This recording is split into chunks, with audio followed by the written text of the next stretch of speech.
بسم الله الرحمن الرحيم. السلام عليكم ورحمة الله وبركاته. بهدينا صحافة داد بهدي السلامية. هدي waxay ugu weydiiseen khudbadii madaxweynaha shalay.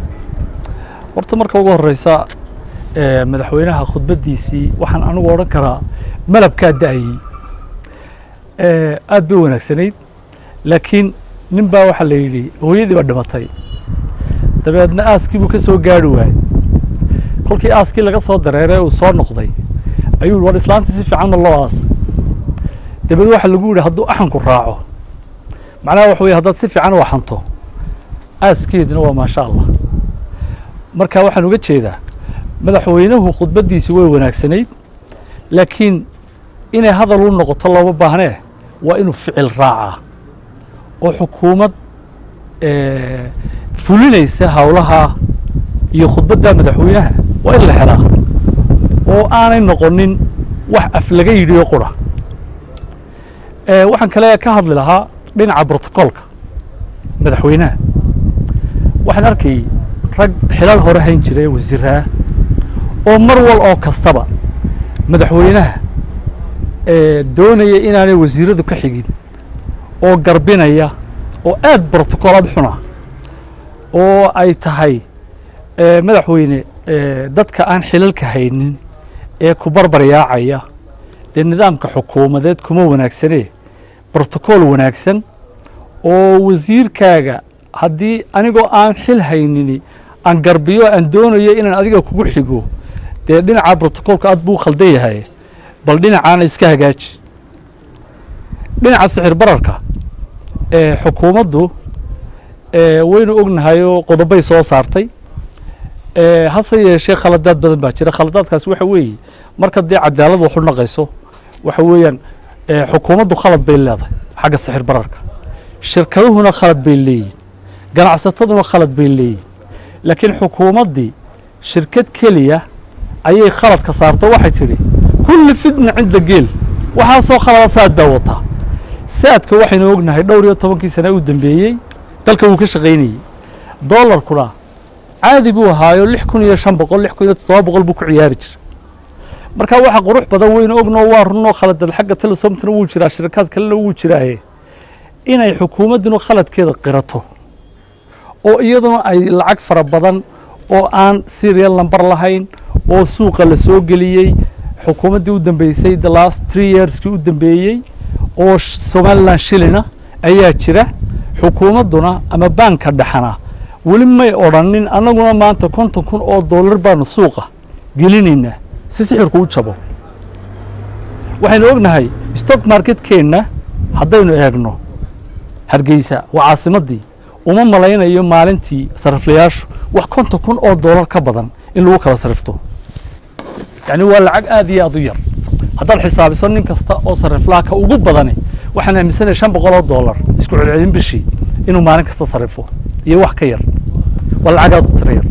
marka dhinaca sicir bararkana waxaan oran lahaa xukuumaddu de iyaduna qaybteeda ha qaadato oo banka dhexe haddana lacag hayna shirkadaha ha ka codsato ha tiraahdo war balbil gudaheed maalin walba 30,000 40,000 oo $50,000 suuq geliya oo laankan soo ururiya ku batay suuqa dhinaca aan leeyahay daabacad fara badan baa dhacdayna de xukuumadduna khaladkeeda ha qaadato ciduna iyo khaladka saarine khaladkeeda ha qaadato iyadoo dib ay isu xisaabiso oo lacagta shilinka Somalilandka balorta dalka waxa lacag u daabacan hal la ogaado oo xukuumaddu ha ogaato anigu waxa baan aaminsanay xukuumadda lafteeda aan ogeyn shilin Somalilandka dalka dhex cararaya inta uu yahay shalayto waxaan tagay immigrationka yani xukuumaddu markay ka hadlayso mesela sixir bararka waxa weeyaan wasaaradda maaliyadda qaybta u fadhida immigration $1 bay qaadataa way iga diideen inaan laan siiyo baasaboorkii aan doonayay inaan qof u qaado waxay igu yiraahdeen $1 waana xukuumaddii oo wasaaraddii maaliyadda ee doonayay ahayd inay lacagta Somalilandka ay dalka lagu socodsiiyo waxaan tagay telesomta waxaan ku iri $1 hooya Somaliland ay siiya waxay igu yiraahdeen ma hayno oo $1 baan haynaa de New York baan joognaa haddii xukuumadda laankii diido Somaliland shilinkii oo ay shirkadihii diidaan Somaliland shilinkii de ma shacabkun baa la baqtiinaya waxa weeye taa macnaheedu shacabkan masaakiinta ah ee sixir bararku iyo dhibaatadu ay dishay ayuunbaa shirkado ganacsato xukuumaddu la isugu wada tegey dhinac kale 120 cisho ee uu madaxweynuhu dhammaystay waxaan ilaahay u rajaynayaa inuu muddada kalena dhammaystee madaxweyne waxaad sheegtay khudbadaada inaad dowlado shisheeye ah aad la soo gashay heshiisyo dhaqaalaha kobcinaya waa si wanaagsan hase yeeshee waxaan kale kuu sheegayaa oo aydan waxba ka qabanin laba arrimood baa 120 cishaba dalka xoog buu sii kordhay labada arrimood waxa weeye qabyaaladii oo yani cirkaa martay oo meeshan la yidhaahdo baraha bulshada ama social media waxaa ka dhex socda dagaal aan waxba laysula hadhin taas waxaan rajaynayey madaxweynaha dee doorashadii wuu helay waananu ku hambaliyeynay in marka ugu horeysa uu dadka shacabka u codeeyey axsaabta ay noqdaan oo uu ka dhigo oo xukuumaddu ka dhigto mar labaad dad midaysan oo dalkooda iyo qarankoodaba u midaysan oo walaala ah mar haddii codki dhammaaday laakiin taa waxaa keenay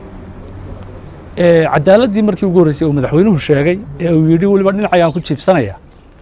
waxaa la yidhi inan yar baa aabbihii dagaalay kolkaasuu dabadda u booday markuu dabadda u booday ayuu ku yidhi aabbihii ha ku cuno waraabuu dabad inankii baa yidhi hay cuno hooyadii baa haddana tidhi ha ku cuno waraabuu iyo waar soo hooyo kolkaasuu yidhi hay cuno waraabihii oo dhegaysanaya oo ag jooga ayaa wuxuu yidhi waxaan la yaabanahay inanka yar aabbihii wuu ii ogol yahay inaan cuno inanka oo ha cuno buu leeyahy hooyadiina waxay leedahay waraabuhu ha ku cuno way ogoshay inanka yar qudhiisuna wuu ogol yahayoo inaan cuno wuu doonayaa laakiin halka wax ka khaldan yihiin ayaan garan lahay waxa weeyaan madaxweyne waa lagula shaqaynayaa laakiin halka wax ka khaldan yihiin adiguna waad garanaysaa shacabkuna way garanayaan shacabku cadaalad bay doonayaan mucaaradkuna cadaalad buu doonayaa xukuumadda aad hoggaanka u tahayna cadaalad bay doonaysaa saad sheegtay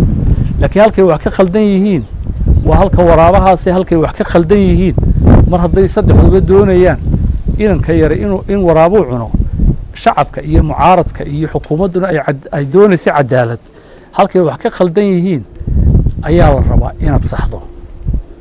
waa cadaaladda kulley cadaalad ilaahun baa haya laakiin bal inaad isku daydo markaad tidhi waa layla shaqeeya waa saxo xaq baad u leedahay laakiinse waxa weeye dee madaxweyne markay cadaaladdu sugato ee calalaqal la yaro dhadhoweeyo shacabkuna waa diyaar cadaaladdana ilaahay baa hayee bal adiguna waxaan odhan lahaa qalinkaaga dib ugu noqo taasina waa taa weeyaan waxaan ku gabagabeynayaa intaa aad iyo aad ba umahadsantihin wasalaamu calaykum